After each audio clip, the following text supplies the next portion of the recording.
Welcome into the Paul Kuharsky podcast. I'm excited to talk Titans football with you today, starting with Kyle Phillips' return to the team, the restart of divisional play, Jack Gibbons' outstanding play so far, particularly against the Bengals, and kicker dependability, something we haven't talked about for 4 years. I'm brought to you by Zen Sports. I'll give you a fantastic offer from them in just a little bit. Let's get right to it. Start judging by social media. You people are generally not excited by the idea of Kyle Phillips. Now, I understand that he has been hurt. 2 injuries last year and 1 this year have amounted to him being on the field for just 4 games. But Mason Kinsey's back on the practice squad. He's not. So Phillips is not only going to play receiver in Indianapolis, he's going to return punts. And you say, well, why give him all of that? He's just going to get hurt again. But he's a football player. Joe Rexrode and I talked about this on the radio in Nashville on Wednesday morning. He says he's a football player. You got to put him out there to play football. Now, if he breaks again, they've got real problems. But you should be excited at the idea of him being back on the field for this team. In these first 4 games, Titans have been lacking in some areas, and one of them is short area quickness. And when they could not find plays in the 2 games where they could not find the end zone in New Orleans and in Cleveland, they desperately needed some short area quickness. And short area quickness is the first line on the resume of Kyle Phillips. Short area quickness is what Kyle Phillips does. Be mad at him over getting hurt 3 times in 2 years and only playing 4 games. But you can't say be done with him when he's available again and he brings a quality that the team utterly has lacked without him. DeAndre Hopkins has been great at converting 3rd downs, and Kyle Phillips can help even more, and you can't turn away the help. Here's a bit of what Phillips had to say on Wednesday. I feel good. I feel healthy, and most importantly, I'm just excited. I get to play football again. So, has it gone about in terms of speed or timetable about as what you expected or quicker or? Yeah, I would say as expected. The trainers in there did a great job of just staying on top of me in terms of the rehab and also just working out, making sure I'm staying in shape. So when I do come back, I'm ready to go. When you did it, were you discouraged a bit after the injury stuff last year? Was there a little bit of here we go again? And how long did it take you to get out of that and back into? Not so much as here we go again, but obviously I was real upset when I first got hurt. But I give myself a day or 2, and after that, just get over it and start working towards getting healthy again. Short area quickness certainly seems like something this team's not had enough of in your time away. How much you think you can add to kind of an area this team needs? I feel like I add a lot. I feel like that's definitely a strength in my game, so I feel like I could contribute a lot.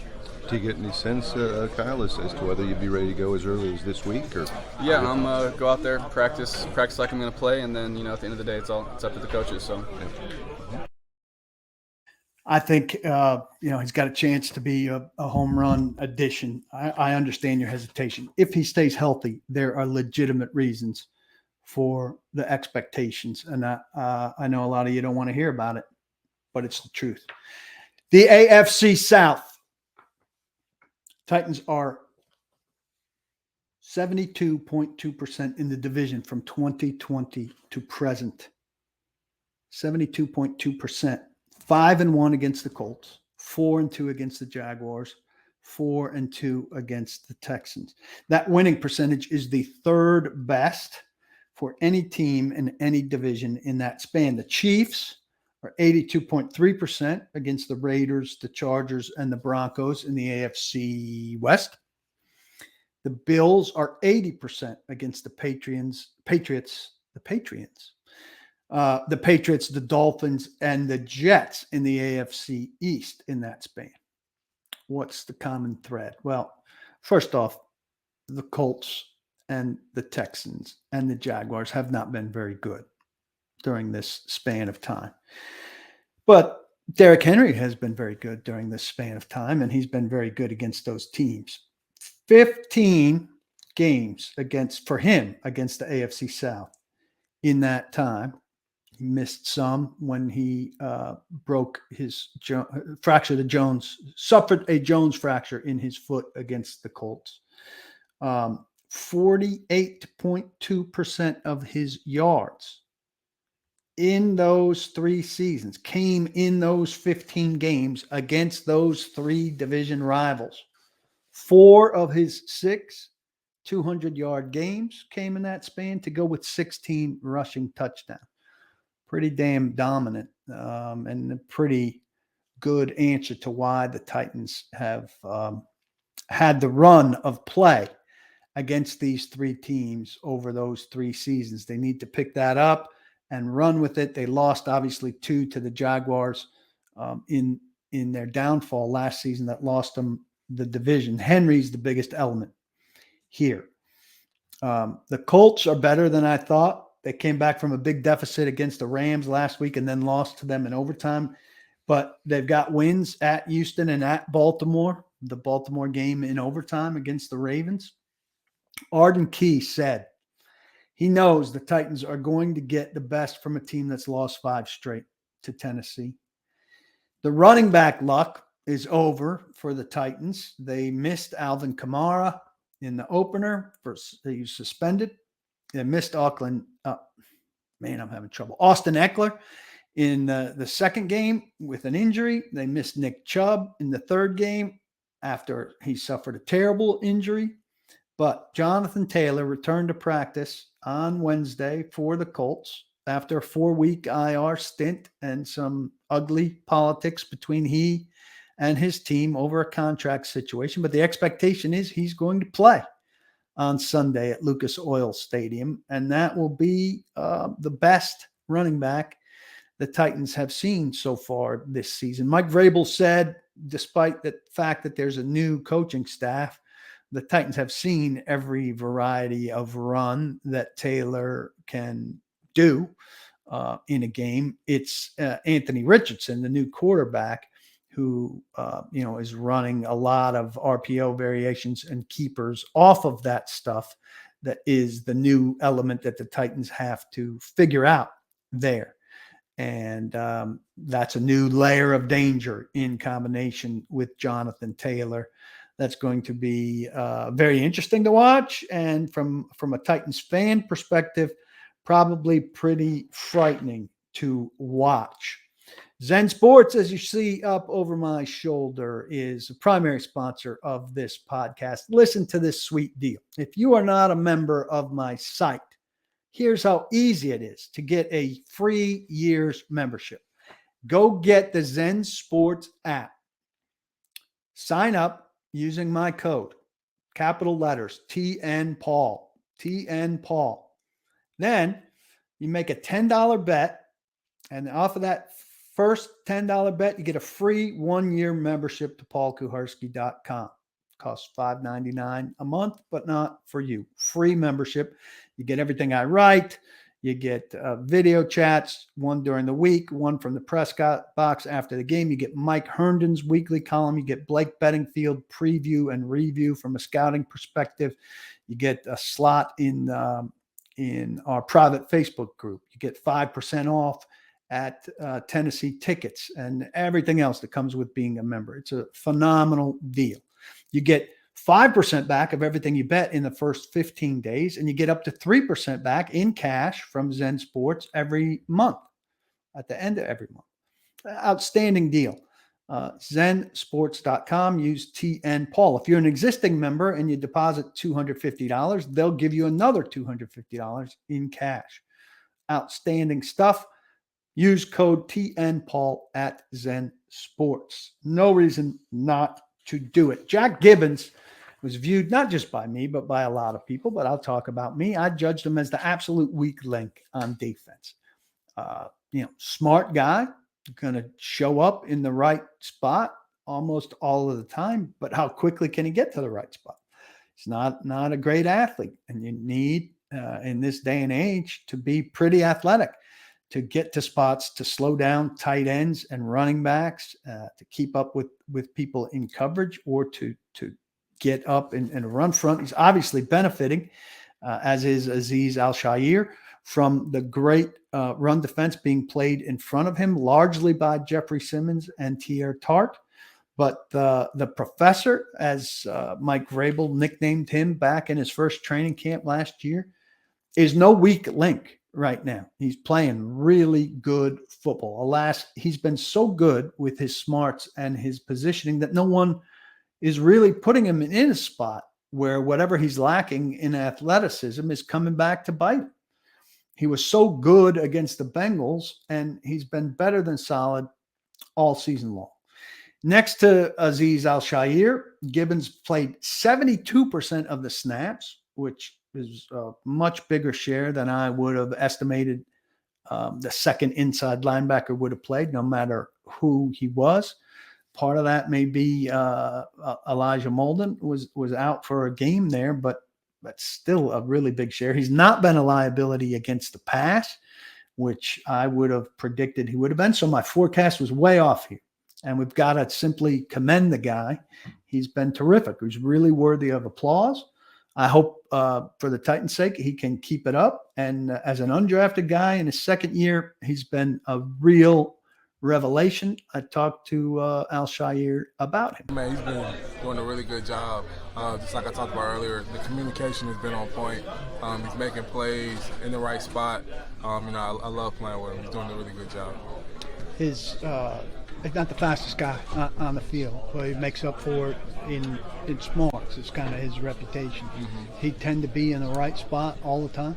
Yeah, I mean, I think that's been one of the biggest things for him since I've been here. Is just being where he's supposed to be and trusting in the calls. And I think when you just trust in what the coaches are saying and you know where you're supposed to be, you can make a lot more plays than if you just kind of like are all over the place. So he did a good job. Did you know much about him before you got here? No. Before I got here, I mean, you kind of just like scan the roster, see who is there. But no, I didn't know much about him. Been fun getting to know him? 100%. All the guys, honestly, like our whole group is really good group, but from top to bottom, it's been a good time.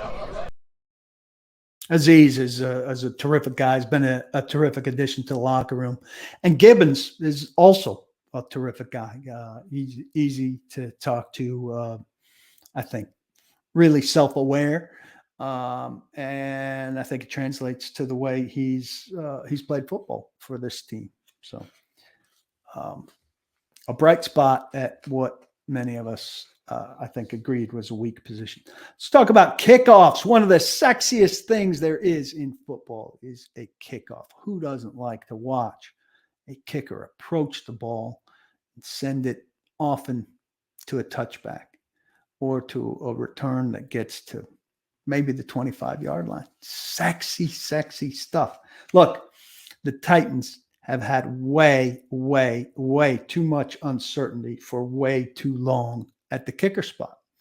And they finally have some stability. So it actually is a sexy element of this football team. He's 10 for 10 with field goals. And the biggest concern with him coming in after they traded a seventh-round pick to New England to acquire him was kickoffs, because the Titans weren't going to have Ryan Stonehouse take care of kickoffs the way New England has had their punter handle kickoffs. Folk is about to turn 39, I think, and kickoffs here have been a non-issue. On the occasions that he had to take them in New England, they were poor. 11 touchbacks, a 57.9 touchback rate, and an average drive start against Tennessee of the 25.2 yard line. That's 23rd in the league. I'm fine with that. You're getting a good rate of touchbacks. People are getting roughly to the touchback line when they do return it. And, look, things have been bad on special teams at times here. I think the coverage is plenty good. And, these rankings, the best team is the 22-yard line. So you're talking about a matter of 3 yards. I know every yard counts, but I've got no complaints about kickoff and kickoff coverage. I think Folk has been a revelation. And when he arrived, he said, I knew I could be headed somewhere this year in a kicker battle in New England where I needed to kick off. And so I trained differently this offseason to get myself in a position where I was more prepared to kick off. And a couple of us had a conversation with him. I mean, for your routine, right? For your routine. I mean, that changes my routine, right? So that does. You have to think like kicking off is, I guess you could say, like throwing a fastball as hard as you can, right? You don't want to necessarily do that. A lot of times you want to throw your fastball and paint the corners with it. So you got to be able to understand yourself and how you're doing things, and I want to make sure that I can continue to do what I need to do on a daily basis, on a practice basis, get ready for practice, get ready for games. So, I mean, that's a big thing that changed, and I had to kick off, and so our routine has changed from the practice side of things to the weight room side to the treatment side to everything. So When you How arrived, pleased are you about the touchback percentage? It's over 50%, and you said you had a bunch on Sunday. just try to do what I'm asked to do. That's really it, you know. So I'm more happy they got the win. To be honest, that's only that matters. In the end of the day, is the win column. If they were to ask me to hang him up, I'd hang him up.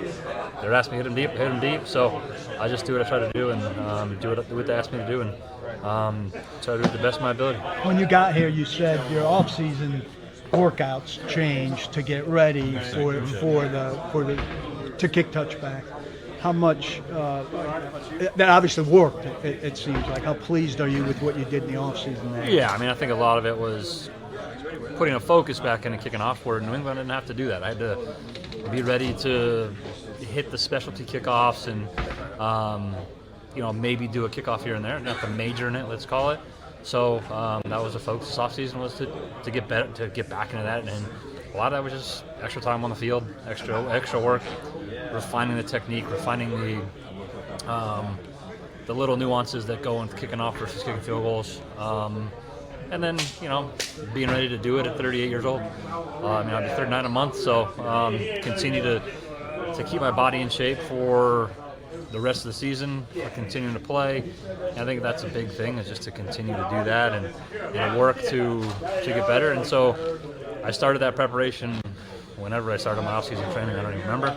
But that's the big thing, is just trying to make sure you have a plan to kind of get rolling and keep it going.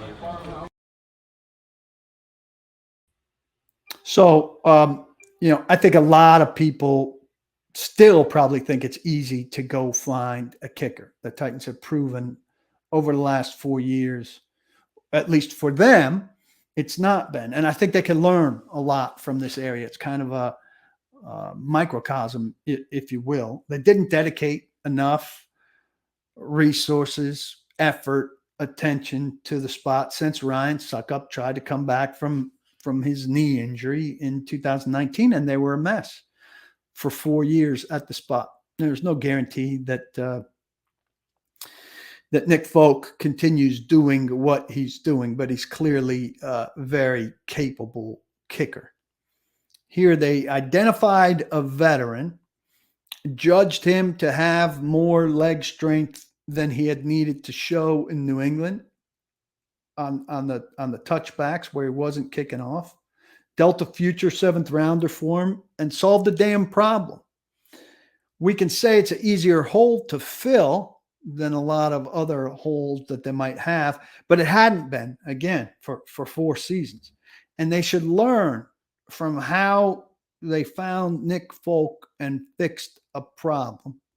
Hopefully he can sustain the excellent work he's doing for them, and hopefully they can be better at looking outside, at finding a guy who maybe doesn't have all of the attributes that they need, but say, hey, here he can be more than he's been where he is. Let's get him and bring him in. Now, he didn't cost a lot, and that's all well and good. Dennis Daly didn't cost a lot either. But to forecast that Dennis Daly could come and be more in Nashville than he was in Charlotte was way the hell off. right? What if they, and I know it's a different general manager, but what if they had been able to make that same deal for a left tackle who was competent at least a year ago when they traded for their swing tackle? And instead of winding up with a disaster like Dennis Daly, had wound up with somebody who was, again, to use a perfectly fair word, competent. If they had gotten a Nick Folk of swing tackles instead of a Dennis Daly of swing tackles, would have been quite refreshing. Could have done a hell of a lot to have helped them in 2022 instead of landing them where they landed with what they had. And quite frankly, they haven't done better with Andre Dillard. So while I'm there, let's go. Nicholas Petit-Frere played in the period that we saw on Wednesday, the individual period. He was playing on the left side and most or all of what we saw. I had two combinations of left guard and left tackle in the part I watched. I watched receivers for a while to see Phillips, and then I watched offensive linemen. And so there were two combinations. They had Dillard at left tackle with Radens at left guard, which is the combination that we've seen since pretty early in week 2 when Skoronski was already out with his appendectomy and Xavier Newman got pulled because he was terrible. And the second pairing, or the other pairing, was Nicholas Petit-Frere, back from gambling suspension at left tackle, last year's incumbent right tackle, and Peter Skoronski at left guard.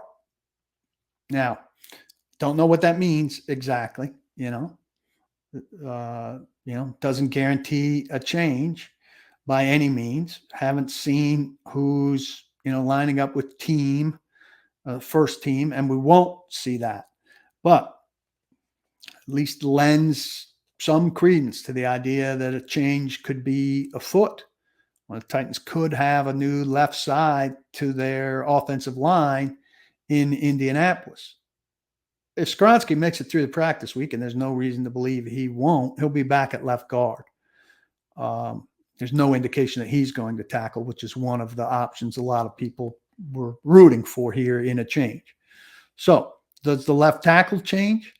Well, Chris Hubbard's done a pretty good job on the right. He's had a lot of help, but it's been, an honorable job that he's done out there as the guy brought in to fill in for NPF. So then if you have NPF and Dillard, NPF hasn't played any right tackle in the NFL, hasn't worked much that I could recall from last year as the left tackle, maybe a little bit in early practices just as the rotation to have everybody ready for everything, but I don't remember much, if any. But he did play left tackle during some of his time at Ohio State. Could that change be coming? I know a lot of people would welcome it and give it a chance. Don't think that NPF is automatically a savior.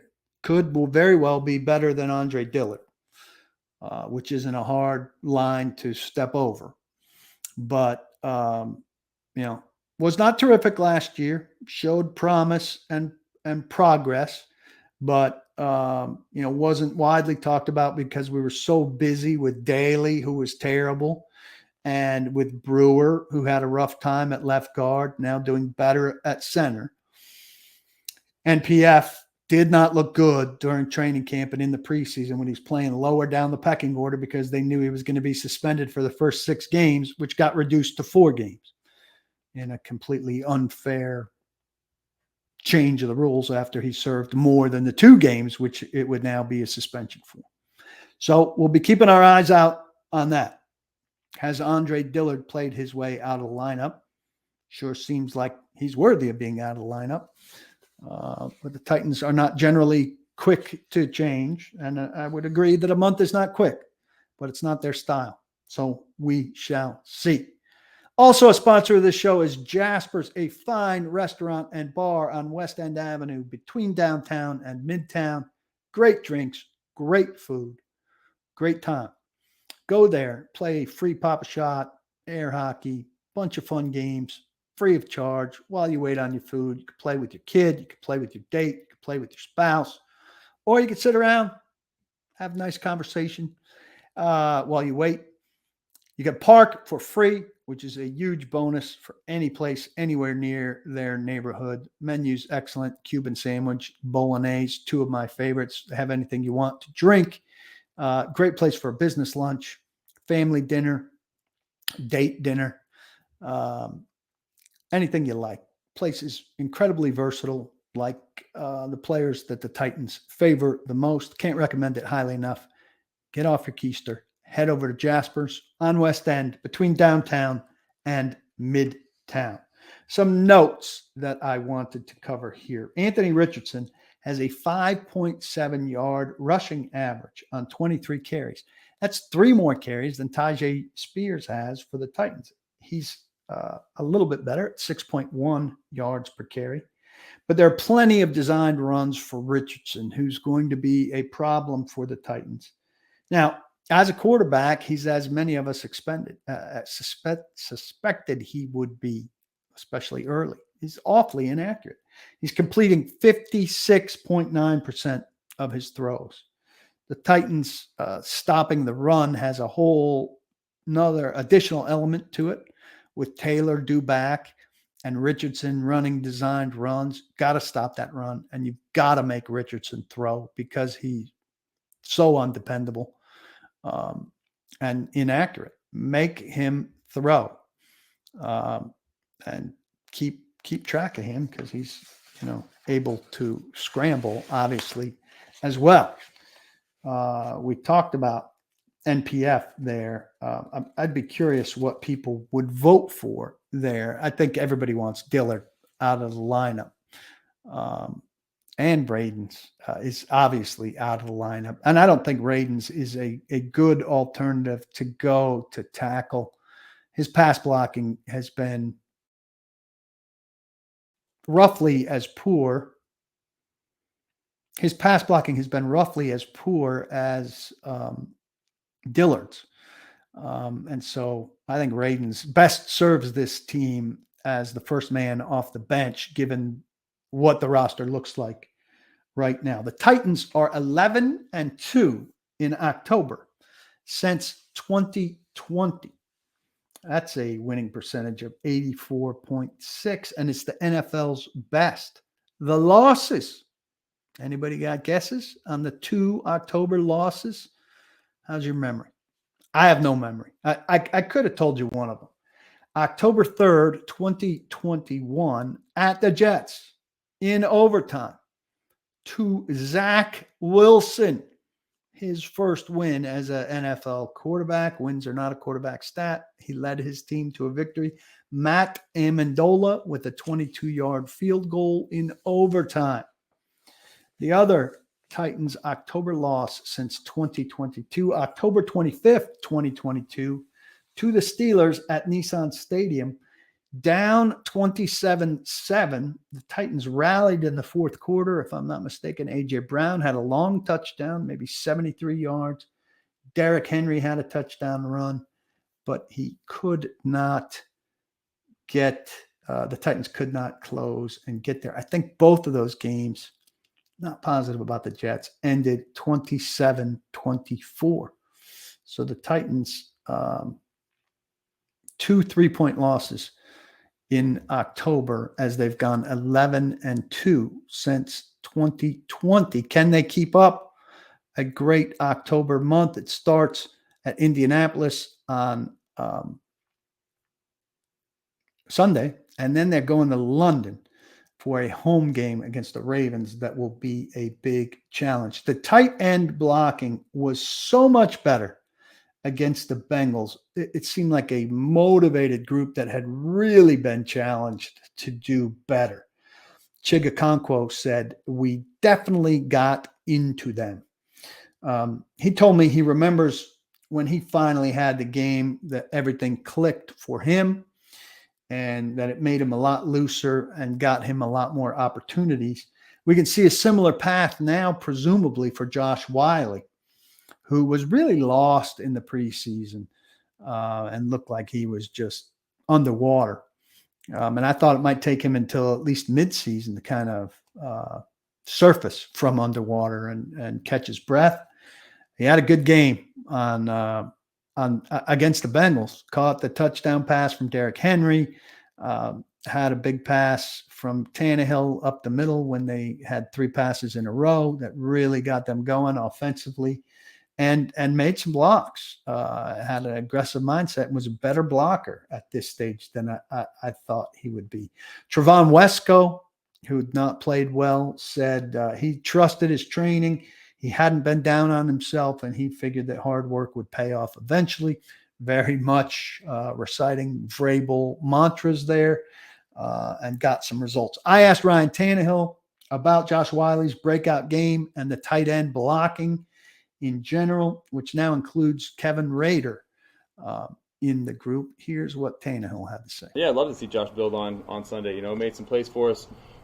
Seeing him come along in practice as the weeks have gone on, as he's gotten healthy, and it's great to see him have success in the game and made some huge plays. So he's a talented guy. He's long. He's athletic.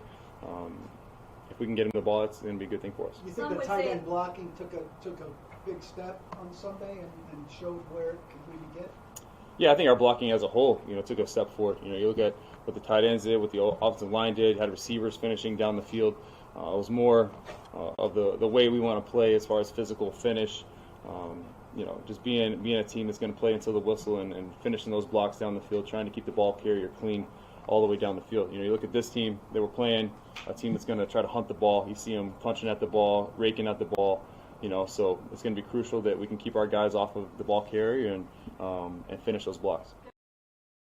Titans need to play with more consistency, obviously.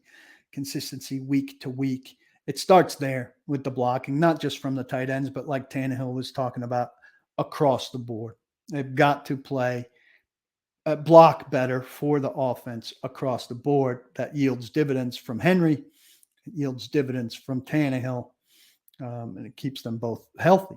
Also, one number to keep an eye on, Tannehill's yards per attempt, right? So week 1, 5.8. Then it grew to 7.7 for the season after the Chargers game, dipped to 6.6 after the awful showing in Cleveland. And then after a great 9.6 game against the Bengals, it's at 7.3. Decent placement among the league quarterbacks. Keep an eye on that. It tells you the Titans are pushing the ball downfield despite their woes in some of these games, passing wise. A reminder to join Zen Sports, download the app, use TN Paul. If you're not a member of my site, bet $10, get a free membership here. Terrific. And if you are a member of my site, if you put $250 in your account, they'll match the $250 in your account, provided you use the same email address there that you use here. Zen Sports. You get 5% back of what you bet in the first 15 days and up to 3% back of everything you bet moving forward from there. It's a great deal. Also, be sure if you're in Nashville to visit Jasper's. Great restaurant between downtown and Midtown. I'm Paul Kuharsky from paulkuharsky.com. Don't block the box, and be sure, please, please, please, to lock your locks.